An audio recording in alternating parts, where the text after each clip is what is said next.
पदार्थ बाहर निकलना यह हमारे शरीर का बहुत ही बेसिक सा प्रोसेस होता है। लेकिन सोचने की बात यह है कि खाना हर रोज खाने के बावजूद कुछ लोगों को 3-3, 4-4 दिनों तक पेट साफ नहीं होता, जिससे एक बात तो साफ है कि गलती कहीं न कहीं हो रही है। इसलिए आज की इस वीडियो में मैं आप लोगों को खाने पीने का ऐसा तरीका बताऊंगा जिससे कि कब्ज की समस्या को पूरी तरीके से ठीक किया जा सकता है। साथ ही सुबह पेट अच्छी तरह साफ होगा, बाल जड़ से मजबूत होंगे, अगर पाइल्स की प्रॉब्लम है तो उसमें भी सुधार आएगा, शरीर और पेट की गर्मी कम होगी, इम्यूनिटी पावर बढ़ेगी, चेहरे पर ग्लो और एक्नी पिंपल्स की प्रॉब्लम में सुधार आने के साथ साथ वजन बढ़ाने और घटाने में भी आसानी होगी, दिमागी ताकत बढ़ेगी और शरीर में फुर्ती और ताकत भी महसूस होगी। दोस्तों, इसके लिए आपको बहुत ज्यादा कुछ भी करने की जरूरत नहीं है, बस खान पान और लाइफ स्टाइल में की जाने वाली 6 आदतों में थोड़ा सा बदलाव करना है, जिसके बाद सुबह पेट तो अच्छी तरह साफ होगा ही, साथ ही आपकी ओवरऑल हेल्थ में जो सुधार आएगा उसे देखकर आप खुद भी हैरान हो जाएंगे। शुरू करते हैं नंबर 1 से। दोस्तों, सबसे पहले तो बाहर की चीजों में कब्ज का इलाज ढूंढना बंद करें, क्योंकि अगर आप ऐसा सोचते हैं कि कोई दवा का इस्तेमाल करके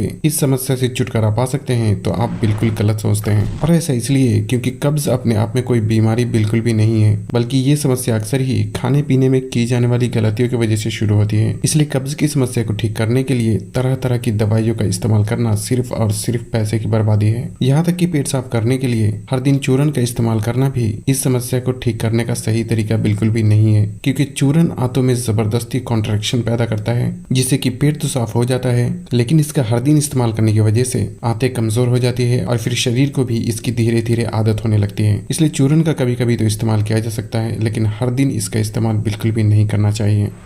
नंबर 2 है खाने के तरीके में सुधार करना। दोस्तों, सुबह का नाश्ता, दोपहर का खाना और रात का खाना, इन तीनों वक्त के खाने में जो सबसे बड़ी गलती होती है वो है सब्जी का इस्तेमाल बहुत कम मात्रा में करना या फिर बिल्कुल भी ना करना। खासकर जो लोग नॉन वेजिटेरियन होते हैं वो जब भी नॉन वेज खाते हैं उसके साथ सब्जी खाना बिल्कुल भी जरूरी नहीं समझते। यहाँ तक कि वेजिटेरियन लोग भी अक्सर ही जानकारी की कमी होने की वजह से रोटी और चावल के साथ अक्सर ही बहुत कम मात्रा में सब्जी का इस्तेमाल करते हैं, जो कि कब्ज की समस्या होने का सबसे बड़ा कारण बनता है। सवाल ये उठता है कि आखिर सब्जी के ना खाने से कब्ज होने का क्या कनेक्शन है, क्योंकि खाना तो हम प्लेट भर के हर रोज खा ही रहे हैं, तो फिर आखिर वो कहाँ जा रहा है। दोस्तों, शायद आप लोगों को ये बात तो पता ही होगी कि जो भी हम खाते हैं वो पेट में पचने के बाद उस खाने का कुछ हिस्सा खून के जरिए हमारे शरीर के अलग अलग हिस्सों में इस्तेमाल कर लिया जाता है, और जो शरीर में इस्तेमाल होने लायक नहीं रहता वो बड़ी आंत में वेस्ट के रूप में जमा होने लगता है, जो कि बाद में मल के रूप में शरीर से बाहर निकल जाता है। लेकिन यहीं पर हमें ध्यान देने की जरूरत है, क्योंकि सफेद चावल, मैदे से बनी चीजें, मिल्क प्रोडक्ट यानी दूध और पनीर और सभी तरह के नॉन वेज जैसे कि गोश्त, मछली और अंडे जैसी चीजों में फाइबर बिल्कुल भी नहीं होता, या यूं कह ले कि फाइबर की मात्रा इनमें बिल्कुल 0 होती है,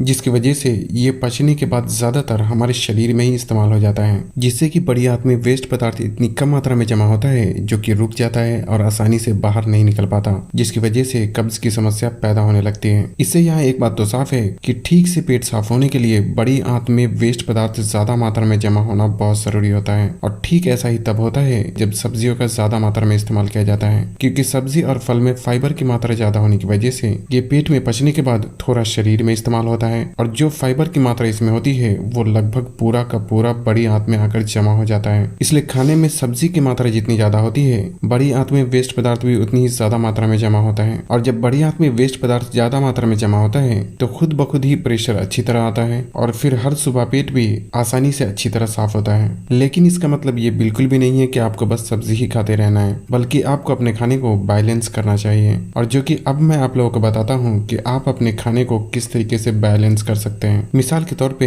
अगर आप सुबह टाइम की कमी होने की वजह से ब्रेड के साथ अंडे का इस्तेमाल करते हैं तो उसमें खीरा और गाजर जैसी चीजों को सलाद के रूप में ऐड करें, ताकि जो फाइबर अंडे और ब्रेड से नहीं मिल रहा उसकी कमी खीरे और गाजर के जरिए पूरी हो जाए। और अगर आप ब्रेड को मिल्क प्रोडक्ट के साथ इस्तेमाल करते हैं तो साथ में एक सेब के टुकड़े करके अपने खाने में ऐड जरूर करें। साथ ही अगर आप व्हाइट ब्रेड की जगह ब्राउन ब्रेड का इस्तेमाल करते हैं तो ये और भी अच्छी बात हो सकती है। और अगर आप सफेद चावल या रोटी के साथ गोश्त, मछली या फिर किसी भी तरीके के नॉन वेज का इस्तेमाल करते हैं तो यहाँ भी याद रखें कि चावल और गोश्त, मछली में बिल्कुल भी फाइबर नहीं होता, इसलिए इन चीजों के साथ आपको किसी भी सब्जी को अच्छी खासी मात्रा में अपने खाने में शामिल करना चाहिए। सब्जी पकी हुई भी आप इस्तेमाल कर सकते हैं, नहीं तो कच्ची सब्जी का सलाद के रूप में भी इस्तेमाल किया जा सकता है, ताकि जो फाइबर चावल और नॉन वेज से नहीं मिल रहा उसकी कमी सब्जी के जरिए पूरी हो जाए। लेकिन यहाँ ये भी ख्याल रखना जरूरी है कि अगर सब्जी को आप सलाद के रूप में इस्तेमाल करते हैं तो पहले सलाद को खाकर खत्म कर दें और उसके बाद अपने खाने का इस्तेमाल करें, क्योंकि ऐसा करने से पेट में खाना को पचने में बहुत ही आसानी होती है। साथ ही रात के समय सलाद का इस्तेमाल ना करके पकी हुई सब्जी का ही आपको इस्तेमाल करना चाहिए। ओवरऑल पूरी बातों का कंक्लूजन ये है कि बस इतनी सी बात आप हमेशा याद रखें कि चाहे आप वेजिटेरियन हो या नॉन वेजिटेरियन, आपके हर वक्त के खाने में कोई भी एक सब्जी अच्छी खासी मात्रा में मौजूद होना चाहिए ताकि बड़ी हाथ में वेस्ट पदार्थ सही मात्रा में जमा हो।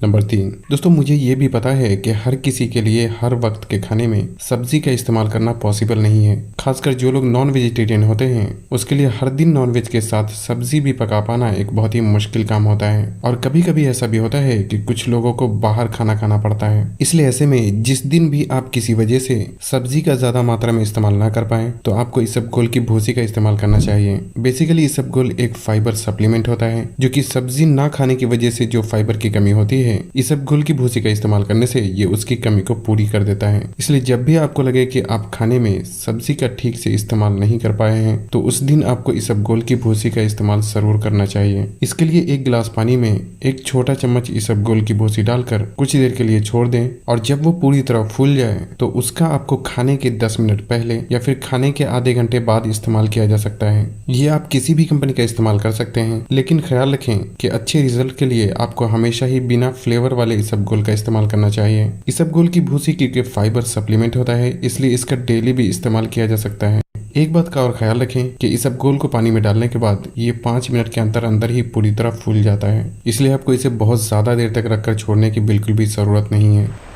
नंबर 4, पानी पीने के तरीके में सुधार करना। दोस्तों पाचन प्रक्रिया में पानी एक बहुत ही अहम रोल प्ले करता है, इसलिए पानी पीने के बारे में आपको हमेशा ही 3 बातों का ख्याल जरूर रखना चाहिए। पहला तो ये कि सुबह खाली पेट सबसे पहले 1 से 2 गिलास पानी का सेवन जरूर करें, जिसमें आप हल्के गर्म पानी या फिर नॉर्मल पानी का भी इस्तेमाल कर सकते हैं। दूसरा ये कि खाना खाने के तुरंत बाद पानी न पीकर खाने के कम से कम आधे घंटे बाद पानी पीना चाहिए, क्योंकि खाने के तुरंत बाद पानी पीने से पाचन क्रिया धीमी पड़ जाती है। हालांकि 1-2 घूंट पानी आप खाना खाने के बाद भी पी सकते हैं, लेकिन गिलास भर के अगर पानी पीना हो तो आपको खाना खाने के कम से कम आधे घंटे बाद ही पीना चाहिए। और तीसरी बात यह कि एक सही मात्रा में पानी पीने का भी खास ख्याल रखना चाहिए, क्योंकि शरीर में पानी की कमी होना भी कब्ज की समस्या को बढ़ावा देता है। इसलिए एक सामान्य व्यक्ति को दिन भर में कम से कम 8 से 10 गिलास पानी जरूर पीना चाहिए, और अगर मौसम ठंडी का हो तो 6 से 8 गिलास पानी पीना भी काफी हो जाता है।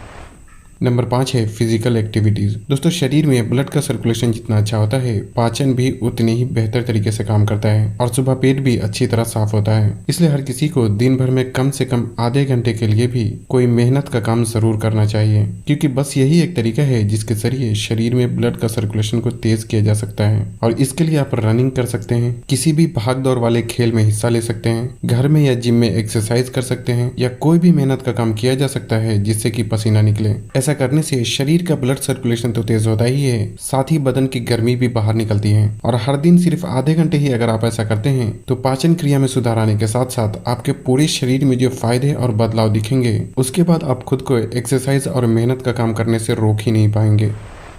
नंबर 6 है सोने के तरीके में सुधार करना। दोस्तों नींद का हमारे पाचन से एक बहुत ही गहरा कनेक्शन होता है, और ऐसा इसलिए क्योंकि पूरे दिन हमारा शरीर का इंटरनल ऑर्गन खाने को पचाने में बहुत मेहनत करता है, और जब हम रात को गहरी नींद में सोते हैं तो शरीर के अंदर का सभी ऑर्गन जैसे कि किडनी, लिवर और पूरा शरीर खुद को रिपेयर करके अगले दिन के लिए तैयार करता है। इसलिए आपको हर दिन 7 से 8 घंटे की अच्छी नींद जरूर लेना चाहिए। अगर आपको रातों को नींद नहीं आती तो कमेंट करके जरूर बताएं, मैं अगली वीडियो इंशाल्लाह इसी टॉपिक पे बनाने की